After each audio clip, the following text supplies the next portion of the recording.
Within the Seventh Adventist Church, beloved within the Seventh Adventist Church, this is a very urgent message, a very urgent message called Caution Against an Independent Medical Missionary Work. Caution against an independent medical missionary work. As the medical missionary work becomes more extended, there will be a temptation to make it independent of our conference.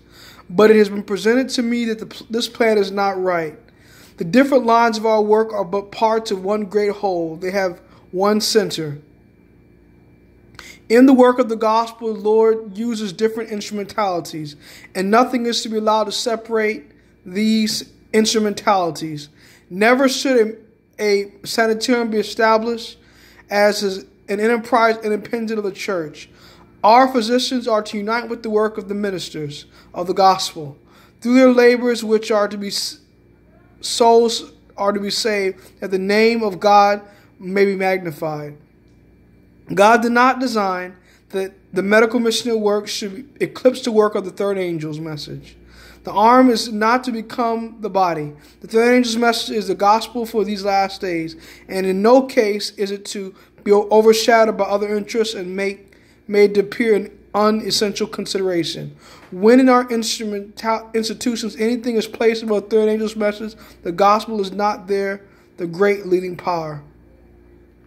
Now, beloved in the Adventist Church, we do not need to separate from the organized church, the Seventh God's Adventist Church, his Seventh Adventist movement, and start independent Adam churches, independent medical missionary sanitariums, independent publishing ministries. All the work we do need to support the Seventh Adventist Church. We need to have a self-supporting work, self-supporting publishing ministry, or self-supporting literature evangelism. The souls that are won through the Bible leads that we get in selling books and go to local Bible workers that can get them baptized into local Seventh Adventist churches in the area, beloved in the Adventist Church.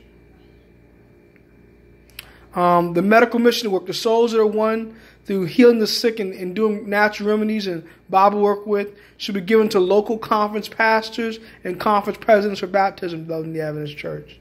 The souls that are running Bible work should not be given to independent churches, beloved, and independent Adam movements that are offshoots, like the Free Adventist. The Free Adventist has a famous medical missionary worker out there. He's a black one. He's a part of the Free Adventist movement. I have a family member out there working with him. His name is Raymond Wilson. And they're out there in an independent Adam Adventist movement called the Free Adventist Church. They're doing a lot of good. They're healing the sick, of course, but they're independent of God's Roman Church, independent of the Seventh Adventist Church. And the Lord counsels us against that type of work. In the book Evangelism here, chapter called Medical Evangelism, section called Caution Against an Independent Work. We do not need to separate from the medical missionary, separate from the Conference Medical Missionary Society, and start independent Adam movements. Sister White counseled against that, beloved. That's a cult-like situation. You'll end up being lost. Do not get involved in independent Adam movements, beloved in the Adventist Church, that will draw away from God. Independent Adams movements are not the fruit of the true vine. They're offshoots. We do not need to be involved in offshoots, beloved in the Adventist Church. We need to be preaching the three angels' message in verity, healing the sick, clothing the naked, feeding those who are hungry, and connecting under a local Seventh Adventist movement, the God's Remnant Church. A church may appear as about to fall, but does not fall until the sinners in Zion are shaken out, beloved in the Adventist Church. It does not fall.